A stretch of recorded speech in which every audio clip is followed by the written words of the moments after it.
हम यहाँ पर सुबह भी आए थे और अब यहाँ पे नाइट में भी आ गए। उधर एक और गाना शूट किया जा रहा है और भगवान शिव के बारे में भी यहाँ पर बताया गया।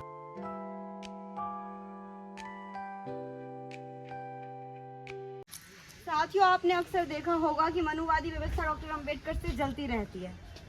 कभी तो वो अपने बाप राजादा जी को बताती है, तो कभी जब राजादा जी का खत्म हो जाता है तो BN राव जी को अपना वो बताने लगता। बाकी ये सीरियस हो गया था ज्यादा। फूल देखो यहाँ कितने प्यारे प्यारे फूल। ओए इतना कैसा आई वो ले गई वही कल वही कहना है कभी पहनना हो। हेलो एवरीवन, तो स्वागत है मीनाक्षी के एक और ब्लॉग में। तो आज आए हैं हम पीतल नगरी मुरादाबाद को स्मार्ट सिटी बनाने की जो तैयारी चल रही है वो जोर शोर से चल रही है। तो आज हम उसी जगह पर आए हैं। यहाँ पर हम पहले भी आए थे पर परमिशन नहीं थी अंदर जाने, हम फिर भी गए थे अंदर बट हम कैप्चर नहीं कर पाए थे, इसलिए हम दोबारा से यहाँ पर आए हैं। तो बने रहना हमारे ब्लॉग में और देखना कि हम कहाँ पर आए हैं।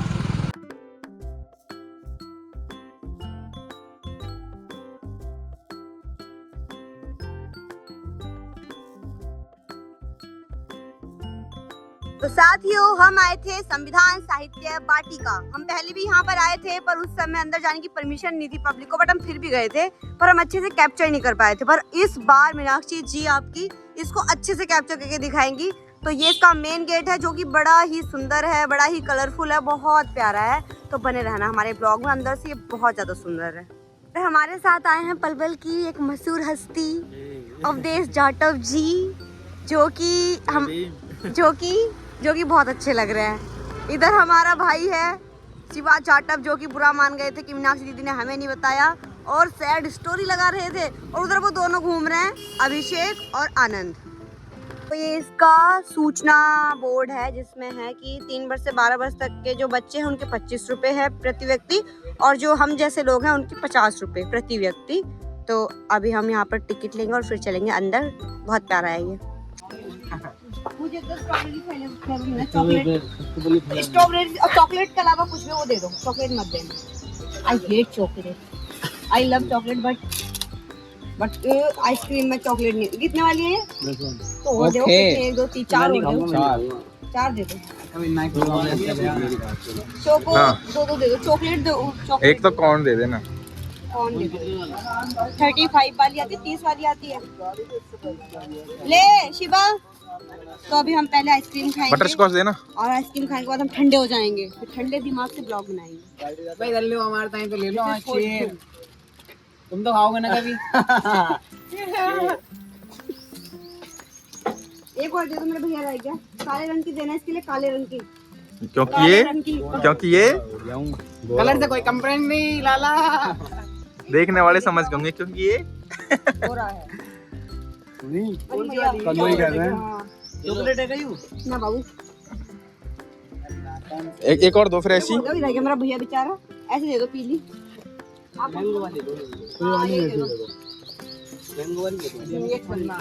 देख रहे हो हम सबने 10-10 वाली ली है, 10-10 वाली। हम गरीब हैं और ये देखो ये बड़े आदमी हैं, इन्होंने बड़ी ली है। अंकल जी आप यहीं रहते हो? सही है, इनके आइसक्रीम की दुकान है। तो साथियों हम आ गए हैं अंदर। 50 रुपए की टिकट और ये यहाँ पर इनॉग्रेशन परेड लिखा हुआ है। भारतीय संविधान साहित्य पार्क में आपका स्वागत है। पार्क भारतीय संविधान के निर्माता डॉक्टर बाबा साहब अम्बेडकर जी के महान व्यक्तित्व व उनके द्वारा सामाजिक समता के लिए किए गए कार्यों को नमन करने का प्रयास है। मतलब कि इसमें डॉक्टर अम्बेडकर ने जितने भी कार्य किए हैं सामाजिक क्रांति को लाने के लिए, उसके बारे में यहाँ पर इस पार्क में बताया गया है। तो अभी हम दिखाते हैं इसको, पार्क को। था धूप में मत आओ, देखो कितनी चकाचक धूप पड़ रही है। फोटो वीडियो में थोड़ा इफेक्ट तो पड़ेगा भाई, पर ये मानती कहाँ इन बातों को। ये इस पार्क का मेन सेंटर, और मेन सेंटर में डॉक्टर बाबा साहब अम्बेडकर की मूर्ति को स्थापित किया गया है। हमें हर जगह डॉक्टर बाबा साहब अम्बेडकर की मूर्ति इसमें दिखाई देती है, पर यहाँ पर अलग तरीके से लगाई गई है जो कि पहचानने में भी थोड़ी सी मुश्किल होती है। बाकी जो भी है बहुत सुंदर मूर्ति है।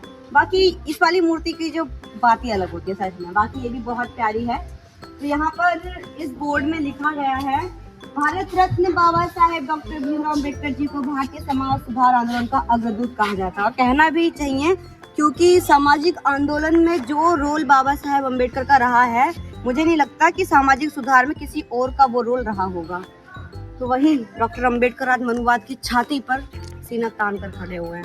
तो ये इसका मेन सेंटर है। इसके दोनों तरफ ये सिंह विराज रखे हैं इतने बड़े बड़े। और भारतीय संस्कृति में शेरों का होना बहुत ज्यादा इम्पोर्टेंट है। हमारा जो चिन्ह है भारत का अशोक स्तंभ, उसमें भी सिंहों का, 4 सिंहों के जो मुंह है चारों तरफ, उसका बहुत बड़ा रोल है। तो भारत की जो सभ्यता है, यहाँ की जो विरासत रही है, वो शेरों से बड़ी हो रही है, क्योंकि भारतीय लोग जो रहे वो शेरों जैसी रहे हैं।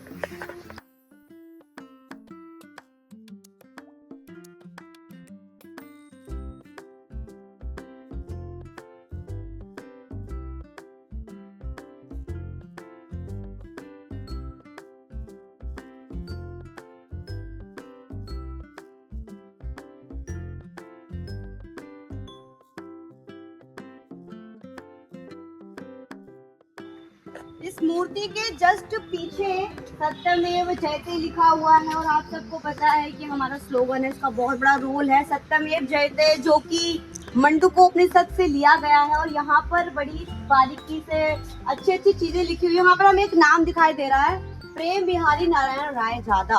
अक्सर लोग कंफ्यूज रहते हैं कि प्रेम बिहारी नारायण रायजादा आखिर थे कौन। और ये मिस इन्फॉर्मेशन भी फैलाई जाती है कि डॉक्टर अंबेडकर ने संविधान नहीं बनाया, संविधान बनाने वाले तो रायजादा जी थे। पर वो कहीं ना कहीं गलती कर जाते हैं। मैं इनके बारे में बताती हूँ आपको। रायजादा जी वो व्यक्ति थे जिन्होंने अपने हाथों से इंडियन कॉन्स्टिट्यूशन को इंग्लिश में ड्राफ्ट किया था, मतलब इंग्लिश में लिखा था। तो रायजादा जी संविधान को लिखने वाले व्यक्ति थे जिन्होंने इंग्लिश में इसको लिखा था, हमारे संविधान को। और अगर बनाने की बात है तो आप सब जानते हैं कि father of Indian constitution doctor Baba Saheb Ambedkar को बोला जाता है, और वो रहेंगे हमेशा। साथियों, रचयिता और लेखक में बहुत फर्क होता है। रचयिता डॉक्टर बाबा साहब अम्बेडकर वो थे जिन्होंने संविधान की रचना की, और रायजादा जी वो व्यक्ति थे जिन्होंने संविधान को हस्तलिखित किया अपने हाथों से, क्योंकि उनकी हैंडराइटिंग बहुत अच्छी थी। और उनका एक सपना भी था, उन्होंने संविधान लिखने के बाद 1 भी रुपए नहीं लिया। बस उनकी एक ख्वाहिश थी कि उनके संविधान के पेपर्स पे उनके ग्रैंडफादर दादाजी का नाम होना चाहिए। तो वही चीज थी इसमें। और जब डॉक्टर बाबा साहब अम्बेडकर ने संविधान को बना दिया था, उसके बाद में जो कच्चा मसौदा तैयार हुआ था, उसको अच्छी अच्छी हैंडराइटिंग में रायजादा जी ने ही लिखा था।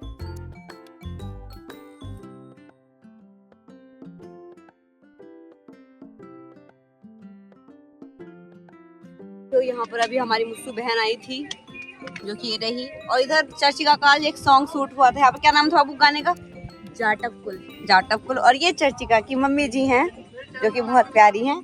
और उधर एक और गाना शूट किया जा रहा है, आई डोंट नो कौन सा भैया जी का है और उनका है।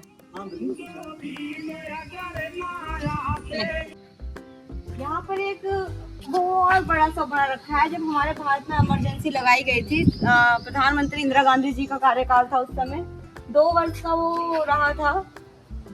1975 में लगा था, 1970 में खत्म किया गया था। तो वही आपातकाल, और इसको यहाँ पर दिखाया गया है लोकतंत्र का काला अध्याय। अक्सर बीजेपी नेताओं के द्वारा कहा जाता है कि जो आपातकाल था उस समय का, वो लोकतंत्र की हत्या थी, संविधान की हत्या थी, इस तरीके से।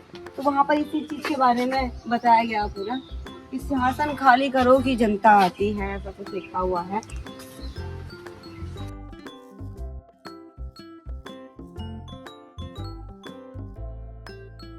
साथियों, आपने अक्सर देखा होगा कि मनुवादी व्यवस्था डॉक्टर अंबेडकर से जलती रहती है।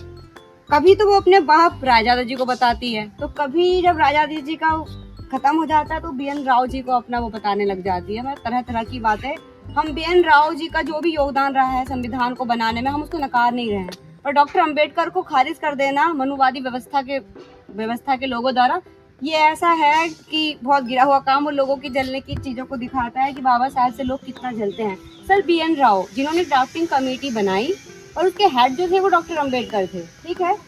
उसमें अक्सर यही कहा जा रहा है आजकल कि BN राव थे संविधान को बनाने वाले, पर मैं इसको साथ में क्लियर कर दूंगी। उनके साथ में ही एक स्टैचू लगी हुई है जिसके नीचे लिखा हुआ TT कृष्णमाचारी, जो कि कांग्रेस के मेंबर थे। और प्रारूप समिति का जब एक सदस्य खत्म हो गए थे, तो उनके स्थान पर TT कृष्णमाचारी जी आए थे। और TT कृष्णमाचारी जी ने बड़े अच्छे शब्दों में डॉक्टर अंबेडकर की सराहना की थी कि जब संविधान सभा में सब लोग मौजूद थे, तो टीटी कृष्णाचार्य खड़े होकर अपनी सीट पर कहते हैं कि भारतीय संविधान को बनाने में जो रोल डॉक्टर अंबेडकर का रहा है वो किसी का नहीं रहा। और उन्होंने सब कुछ एक्सप्लेन किया कि प्रारूप समिति में जितने भी मेंबर्स थे वो कुछ अमेरिका में थे, कुछ दिल्ली से दूर रहते थे, कुछ का निधन हो चुका था। इस तरीके की उन्होंने बातें करी, उस चीज को बिल्कुल क्लियर कर दिया कि हाँ, डॉक्टर अंबेडकर ने संविधान को बनाया था। प्रारूप समिति जिसके बारे में हम अभी बात कर रहे थे, प्रारूप समिति जिसको सर BN राव जी ने बनाया था और इसके जो हेड थे वो डॉक्टर अंबेडकर थे। इसकी स्थापना जो हुई थी 29 अगस्त 1947 को हुई थी और इसके अध्यक्ष डॉक्टर बाबा साहब अम्बेडकर थे। इसमें टोटल 7 मेंबर्स थे और जो कॉन्स्टिट्यूशन बनाने का कार्यभार था वो टोटल का टोटल प्रारूप समिति पर ही था। वैसे कहने को संविधान बनाने के लिए बहुत सारी समितियों का गठन किया गया था, पर जो इसका ड्राफ्ट तैयार करता, जो इसका मसौदा तैयार करता, वो प्रारूप समिति पर ही सारा काम था इसका। और जैसा कि टीटी कृष्णाचार्य जी ने कहा था कि जब संविधान बन रहा था तो कुछ लोग अमेरिका जा रखे थे, कुछ लोग दिल्ली से दूर रहते थे और कुछ लोगों का निधन हो चुका था, तो जिससे कि सारा कार्यभार संविधान बनाने का डॉक्टर अंबेडकर पर ही आन पड़ा था, जिस वजह से डॉक्टर अंबेडकर ने सबसे ज्यादा कार्य संविधान को बनाने में किया था, इसीलिए उनको फादर ऑफ इंडियन कॉन्स्टिट्यूशन कहा जाता है।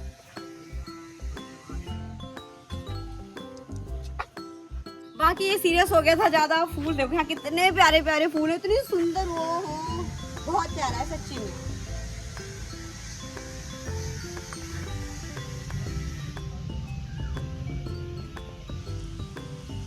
और यहाँ पर ये दिखाओ कितना प्यारा है ये। काश ये लिख भी देते बाहर की इसके बारे में, मतलब क्या है ऐसा, तो बड़ा प्यारा लगता है ये शायद कोई बैठक ही होगी, असेंबली होगी कुछ। ये देखो स्पेशल फूल हैं, मीनाक्षी की तरह है इनकी तरह है, प्यारे प्यारे से। साथ ही यहाँ पर एक ट्रायंगल का शेप दिया गया है और जिसके पीछे हमारे जो फंडामेंटल राइट्स हैं उसके बारे में बताया गया। आप सबको पता है कि हमारे जो मूल संविधान था उसमें 7 मौलिक अधिकार थे, जिसमें से एक जो संपत्ति का अधिकार था उसको हटा दिया गया था और फिर बाद में हमारे 6 बचे, जिसमें से सबसे पहला था समानता का अधिकार, कि सबको, भारत के जितने भी नागरिकों, जाति, धर्म, लिंग, नस्ल, जन्म स्थान के आधार पर भेदभाव नहीं किया जाएगा और उनके साथ समान व्यवहार किया जाएगा। स्वतंत्रता का अधिकार, सभी नागरिकों को स्वतंत्रता का अधिकार है, जो कि खत्म है फिलहाल के डेट में। शोषण के विरुद्ध अधिकार, अगर कोई हमारा शोषण करता है, जिसमें कि बाल श्रम को भी निषेध बताया गया था। इधर है धार्मिक स्वतंत्रता का अधिकार। धार्मिक स्वतंत्रता की बात करें तो आज मुझे नहीं लगता कि भारत में धार्मिक स्वतंत्रता रही भी है या बची भी है, मुझे नहीं लगता कि बिल्कुल भी बची है। उधर है सांस्कृतिक और शैक्षणिक अधिकार, जिसमें कि ये बताया गया, जिसमें ये है कि जो अल्पसंख्यक है, जो माइनॉरिटीज हैं इंडिया में, वो अपनी संस्कृति को बचाने के लिए संस्थान खोल सकते हैं। और उधर सर्व प्रमुख संवैधानिक उपचारों का अधिकार, अनुच्छेद 32, जिसको डॉक्टर बाबा साहब अम्बेडकर ने भारतीय संविधान की आत्मा कहा था और कहा था कि अगर भारतीय संविधान से अनुच्छेद 32 को निकाल दिया जाए तो संविधान शून्य रह जाएगा। जिसका कारण था, कोई भी चीज है, हमारे घर में कोई नियम बनाए जाते हैं, अगर उन नियमों का कोई उल्लंघन करता है तो उसके लिए सजा भी होनी चाहिए, ऐसा तो होना चाहिए, सिंपल सी बात है। तो अनुच्छेद 32 में यही है कि हमारे मौलिक अधिकार तो बन गए, पर उनकी रक्षा कौन करेगा। तो अनुच्छेद 32 वही है कि अगर हमारे मौलिक अधिकारों का हनन होता है तो हम सुप्रीम कोर्ट में जाकर याचिका दायर कर सकते हैं, जिसमें अनुच्छेद 32 में ही 5 प्रकार की रिट्स थी।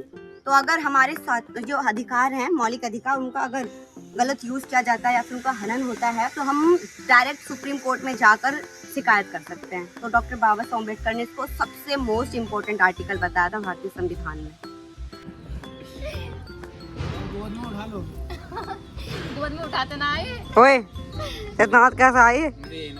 बोलेगा ही बोई, बोलेगी तेरे दांत बोई बोई, गन्ने की पोई। बोई।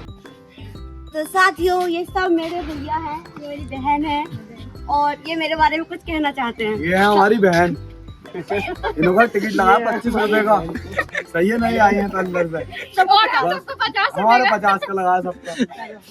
खत्म। नहीं यार दीदी, you are my best sister, बहुत अच्छी है ये। और आगे मैं कुछ कहना चाहूंगी, आपको खुद पता है। ओए इधर आ जाओ। तुम्हारी सिस्टर बहुत बढ़िया, छोटी है। छोटा डॉन गैंगस्टर। मैं अदा को भागा भाई जी देखो मेरी बात सुनो, मेरा मतलब ना, मैं जानते ना, मुझे पता ही ना कौन है। उनके बस की ना वीडियो। अमन भाई अच्छी वाली क्लिप लूंगा, पहले बता रही हूँ मैं बढ़िया से। ये तो सब ब्लॉग में आ रहा है, ये बढ़िया पार्ट है, फनी। ये देखियो, इसको देखते इसको देखते ही काला रंग याद आता है, मुझे देखते ही सांवला रंग याद आता है। कल वही कहता है कभी पहन लो। ये काफी एरिया में है, काफी बड़ा है और यहाँ पे एक धम्म चक्र बनाया गया है। और धम्म चक्र का आपको महत्व पता ही होगा, सम्राट अशोक से रिलेटेड है। और आपको पता होगा कि हमारी इंडियन फ्लैग में अशोक चक्र है और वो किसकी बदौलत है? डॉक्टर अम्बेडकर की बदौलत। क्योंकि डॉक्टर बाबा साहेब अम्बेडकर भी महान सम्राट अशोक से बहुत ज्यादा प्रभावित थे, तो उन्होंने अशोक स्तंभ को, सॉरी अशोक चक्र को इंडियन फ्लैग में लगाने का काम किया। हमारे सामने जस्ट अशोक स्तंभ है, अशोक पिलर। आप सबको पता होगा कि सम्राट अशोक एक ऐसे राजा थे, ऐसे महान राजा थे जिन्होंने पूरे भारतवर्ष में शिलालेख बहुत बनवाए थे, स्तंभ बनवाए थे बहुत ज़्यादा, 84,000 स्तूप बनवाए थे तथागत गौतम बुद्ध के। पर आज के समय में उनके जो स्तूप हैं, उनके द्वारा बनाए गए स्तूपों की जो स्थिति है वो बहुत ज़्यादा खराब हो गई है, या फिर अगर जो स्तूप मिले हैं उनका ब्राह्मणीकरण कर दिया गया। और ब्राह्मणीकरण का मतलब आप समझते ही होंगे।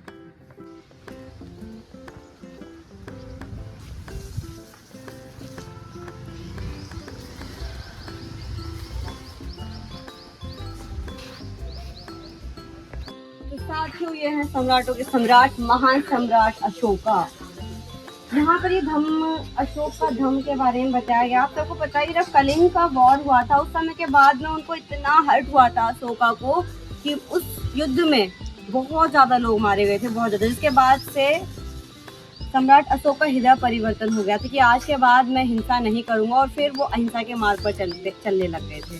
तो उसी के बारे में यहाँ पर बताया गया। फिर वो अहिंसा के पाठ पढ़ाते थे लोगों को। पर एक ऐसा राजा था जिसने तलवार छोड़ तो दी थी, पर लोगों में इतना डर था, उनका राजाओं में इतना डर था कि फिर भी तलवार छोड़ने के बाद भी कोई उनसे पंगे नहीं लेता। पर आपको पता है एक डायलॉग है ना कि हथियार छोड़े हैं पर हथियार चलाना नहीं भूले हैं, तो वही सम्राट ग्रेट अशोका पर ये मैच होता है।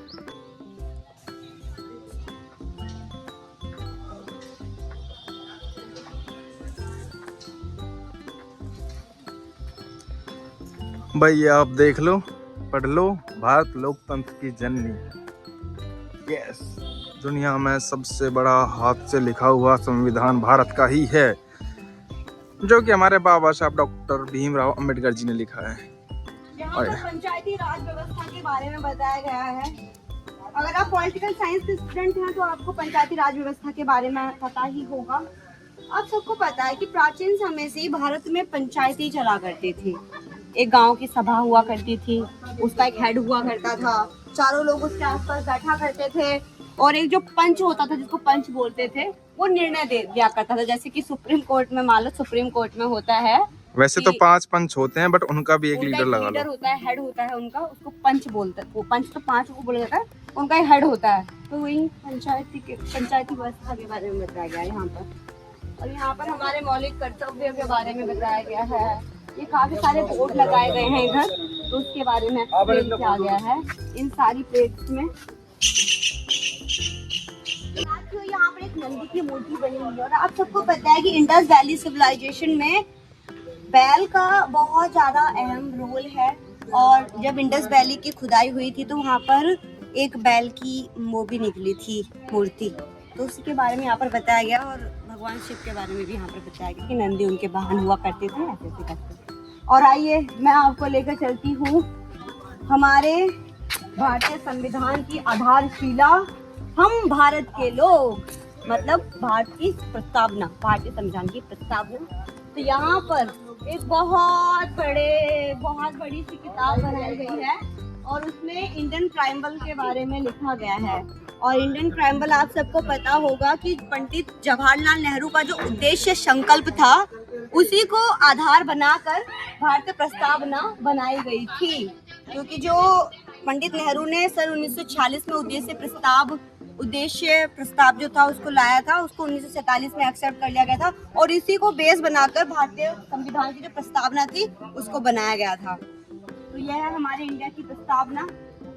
हम भारत के लोग भारत को एक संपूर्ण प्रभुत्व संपन्न लोकतंत्रात्मक गणराज्य बनाने के लिए तथा उसके समस्त नागरिकों को सामाजिक, आर्थिक, राजनैतिक न्याय, विचार, व्यक्ति, ये सब चीजें हैं इसमें, तो उन बारे में बताया गया है। और आप सबको पता होगा कि इसमें कुछ शब्द थे जो कि अमेंडमेंट के बाद जोड़े गए थे, जो कि लोगों को रास नहीं आता, जो कि था एक पहला कौन सा शब्द हमारा, धर्मनिरपेक्षता। लोगों में हमेशा ही कंफ्यूजन रहती है कि धर्मनिरपेक्षता तो हमारे मूल संविधान में था ही नहीं, इसमें तो अमेंडमेंट किया गया था, फिर प्रस्तावना में जोड़ा गया था। तो ऐसा नहीं है, केवल प्रस्तावना में एक शब्द होने से ये निर्णय नहीं लिया जा सकता कि भारतीय संविधान धर्मनिरपेक्ष नहीं है। भारतीय संविधान के बहुत सारे ऐसे अनुच्छेद हैं जो भारत को एक सेक्युलर कंट्री घोषित करते हैं। तो देखो यहाँ फिर से गाने की शूटिंग चल रही है, अच्छा लगता है यहाँ आके, बहुत सुन रहा है। ये देखो ये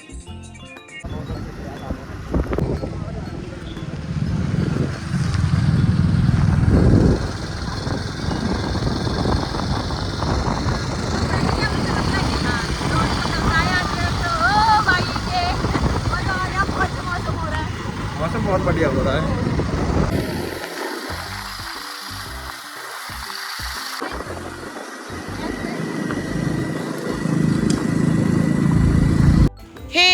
हम यहाँ पर सुबह भी आए थे और अब हम यहाँ पे नाइट में भी आ गए हैं, क्योंकि नाइट में यहाँ पर बहुत ज़्यादा प्यारा लग रहा है, क्योंकि बहुत सुंदर है। सुंदर सुंदर लोगों के साथ ये वाटिका भी और ज़्यादा सुंदर हो गई है।